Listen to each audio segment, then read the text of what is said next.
بسم اللہ الرحمن الرحیم۔ آپ دیکھ رہے ہیں my channel Asad Islamic views. قبر کی صدا پڑھیے ایک سچا واقعہ۔ آج سے 15 سال پہلے کی بات ہے۔ ہمارے محلے میں ایک گورکن رہتا تھا جو فوت ہو چکا ہے۔ نام محمد یوسف تھا۔ مضبوط جسم اور بڑی بڑی آنکھیں جن میں نور ہی نور بھرا ہوا تھا۔ ایمان اس کے چہرے سے چھلکتا تھا۔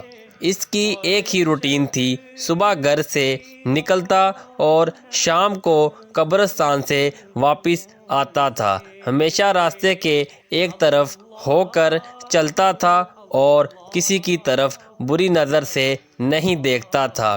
ایک دن محلے کے پڑھے لکھے لڑکے اکٹھے ہوئے اور یوسف سے کہنے لگے کہ آپ کی ساری عمر قبرستان میں گزر گئی ہے، ہمیں کوئی واقعہ سنائیں۔ یہ سن کر یوسف سنجیدہ ہوا اور لمبی سانس لی اور کہنے لگا، آج مجھے 27 سال ہو گئے ہیں، میں قبریں بنا رہا ہوں۔ میرے ساتھ ایک ہی واقعہ گزرا ہے۔ گرمیوں کی دوپہر تھی، کچھ لوگ میرے پاس آئے کہ بابا جی قبر بنانی ہے۔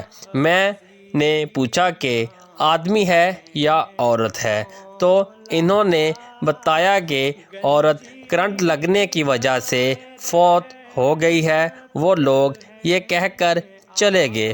میں عموماً اکیلا ہی قبر بناتا ہوں۔ میں نے سخت گرمی میں قبر بنانا شروع کر دی۔ دوپہر 2-2:30 بجے تک قبر مکمل ہو گئی۔ قبر کو فائنل ٹچ دینے کے لیے میں نے قبر کے اندر کھدال ماری تو مجھے ایسے آواز آئی جیسے کوئی شیشے کی چیز ٹوٹ گئی ہے، اور بس پھر خوشبو ہی خوشبو پھیل گئی اور قبر ٹھنڈی ہو گئی۔ میں قبر میں ہی لیٹ گیا۔ باہر سخت گرمی تھی، اندر قبر ٹھنڈک اور خوشبو سے بھری ہوئی تھی۔ اس سے میری روح تک خوش ہو گئی۔ میں حیرانی اور دہشت سے خاموش رہا۔ مغرب کے بعد جنازہ آ گیا۔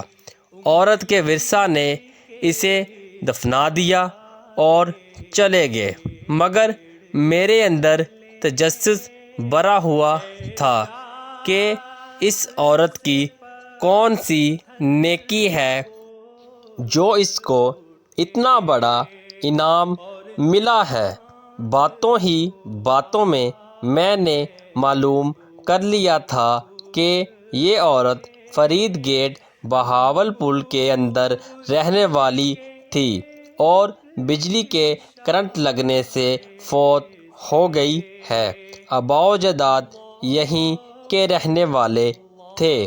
میں پوچھتا ہوا فرید گیٹ پہنچ گیا اور عورت کے بارے میں معلوم ہوا کہ اس عورت کا خاوند کچھ عرصہ پہلے فوت ہو گیا تھا۔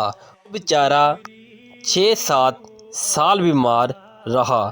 اس عورت نے دن رات اس کی خدمت کی۔ خاوند کی شدید بیماری کے باوجود اس کے ساتھ بے وفائی نہیں کی اور دل و جان سے اس کی تیمارداری کرتی رہی۔ باوجود غربت کے اس کو محنت مزدوری کر کے کھانا کھلاتی رہی اور اپنے جذبات کو اپنے بیمار خاوند پر قربان کر دیا۔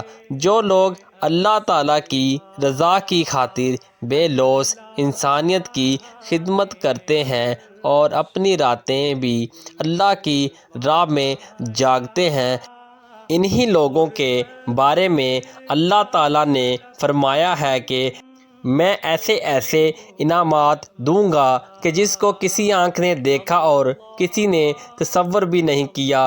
خوش نصیب ہے وہ لوگ جن کی قبریں خوشبو اور ٹھنڈک سے بھری ہوئی ہیں۔ دعا ہے کہ اللہ تعالی ہمیں اور سب مسلمانوں کو بخش دے اور آخرت میں ٹھنڈک عطا فرمائے۔ اسد اسلامک ویوز ویڈیو کو شیئر لازمی کریں۔ ایک بار درود شریف پڑھ لیں۔ آپ کو ہماری ویڈیو کیسی لگی ضرور بتائیے گا۔ ملتے ہیں نیکسٹ ویڈیو میں، تب تک کے لیے اللہ نگہبان۔